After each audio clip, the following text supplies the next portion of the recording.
Saya ke Pak Anang.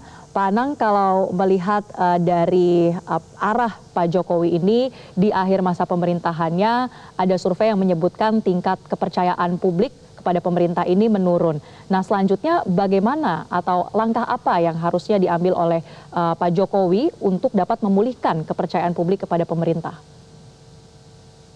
Ya, dalam waktu sangat singkat sampai Oktober, saya kira sulit untuk mengembalikan kepercayaan publik ya terhadap pemerintah. Nah, inilah kemudian yang harus diantisipasi. Artinya untuk memulihkan itu ada cara-cara yang instan dan ada cara-cara yang lebih strategik ya secara politis. Secara instan barangkali berkaitan dengan pemenuhan dari sektor ekonomi, terutama bicara pada rakyat kecil yang mayoritas sekarang ada di Indonesia. Kalangan-kalangan middle law itu yang harus dipuaskan secara ekonomi sehingga tidak perlu berpikir secara kritis. Tetapi ini menurut sehingga perlu ada jalur-jalur politis yang itu harus ditempuh untuk memastikan keamanan pasca turunnya Pak Jokowi. Nah, pasca turunnya Pak Jokowi secara politis inilah yang kemudian dikaitkan dengan relasi-relasi partai politik.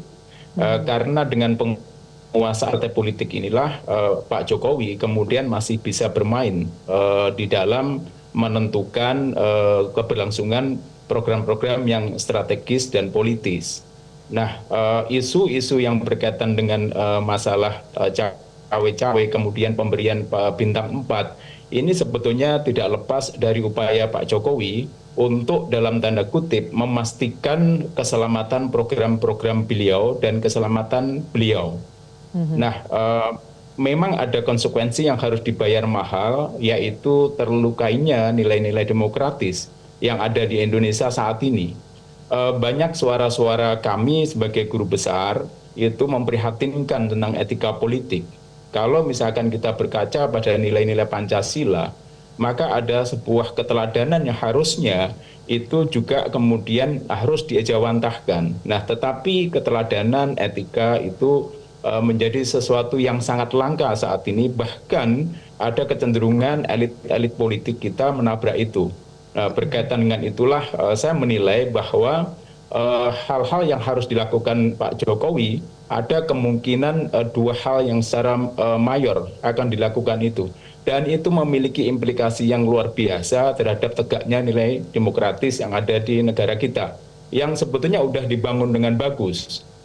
Ketika bagaimana kemudian ada masyarakat sipil biasa non-partai politik ternyata kemudian bisa disetujui oleh banyak partai politik dan kemudian menjadi elit di negara kita ini. Baik. Tetapi dengan akhir yang kemudian mengebiri produk-produk konstitusi, bahkan kemudian cenderung kemudian menjungkir balikkan nilai-nilai konstitusional, itu yang kemudian dinilai publik itu menjadi tercabiknya nilai demokrasi yang ada di Indonesia di akhir-akhir ini.